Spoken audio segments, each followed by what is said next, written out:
আসসালামু আলাইকুম। আমি কিয়া রহমান আমার কুকিং চ্যানেল থেকে আপনাদের সাথে আবারও একটা ব্লগ শেয়ার করছি। আশা করছি আপনাদের কাছে অনেক ভালো লাগবে।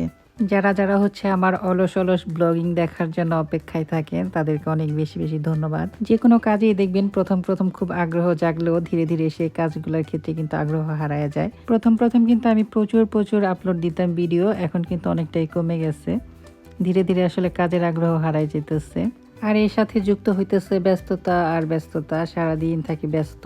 আর এখন আসলে বাইরে ঘোরাঘুরি করতেও আলসামি লাগে, কি বলবো। যাই হোক, একরকম অলস প্রকৃতির মানুষ হয়ে যাইতেছি দিন। সারাক্ষণই আসলে কাজের প্রেসারে থাকি, প্রচুর কাজ করতেছি, কাজ নিয়ে ব্যস্ত থাকি। তাই মনের আবেগ অনুভূতি সবকিছু ধীরে কমে যাইতেছে। এখন শুধু কাজের দিকে ফোকাস, আর কোনো দিকে ফোকাস নাই। তো যাই হোক, অনেকদিন আগে আসলে এই যে আমরা গ্রিল পার্টি করছিলাম, আমার ভাইকে সেখানে ইনভাইট করছিলাম, তো আসছিল। আর এখন আসলে এই ভিডিও এডিট করতেছি, আপনাদের সাথে শেয়ার করতেছি কতটা পরিমাণে অলস হয়ে গেছি। শুধুমাত্র ভিডিও এডিটিং এর ক্ষেত্রে আর বাইরে ঘোরাঘুরির ক্ষেত্রে আসলে একটু অলসতা চলে আসছে। বাচ্চারা আসলে বললো এখন মনে চায় না একটু বাইরে যেয়ে ঘোরাঘুরি করে আসি। এর জন্য আসলে বলা হয় বারবার সময় থাকতে ঘোরা উচিত, কারণ যখন আসলে দায়িত্ব কাঁধে চলে আসে তখন মানুষ চাইলেও অনেক কিছু করতে পারে না।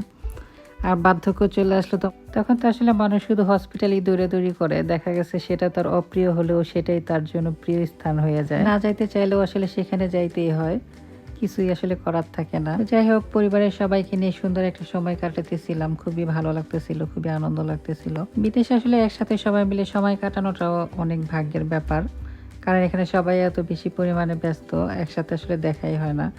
একই সাথে থাকলেও দেখা গেছে একই এরিয়াতে থাকি, হয়তোবা দেখা হয় অনেক দিন পর।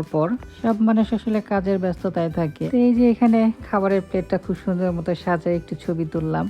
তারপরে আমার বড় মেয়ে আমাকে আবার একটু কোক দিয়ে দিল। খাওয়া দাওয়া শেষ করার পরে খুব সুন্দর একটা ঘুম দিয়েছিলাম সবাই মিলে। আর আমার ছোট ভাই আসলে চলে গেছিল ওর বাসায়। তো যাই হোক, বিকেলে কিন্তু আমরা খুব সুন্দর একটা সময় কাটাই ছোট বাচ্চাটাকে নিয়ে। ছোট বাচ্চাটা আসলে বাইরে যাইতে খুব বেশি পছন্দ করে। আর বড় মেয়ে আর মেজু মেয়ে এখন একদমই বের হইতে চায় না বাসা থেকে। সে যখনই তার বাবার সাথে বাইরে যায় তখনই তার আবদার থাকে তাকে চকলেট কিনে দেওয়ার। বাচ্চাদের এই বয়সটা অনেক বেশি সুন্দর। এই সময় কিন্তু বাচ্চারা আধোভাঙ্গ কথা বলে, আর এই কথাগুলো কিন্তু শুনতে অনেক বেশি ভালো লাগে। তো এখানে বসে তার সুন্দর কথাগুলো শুনতেছিলাম। সে আবার তার বাবার সাথে ভিতরে যেতে চাইতেছিল।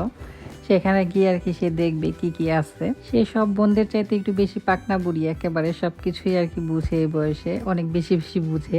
এখনকার বাচ্চাগুলো আসলে অনেক বেশি ইন্টেলিজেন্ট, ওরা অল্পতে অনেক কিছু বুঝে যায়।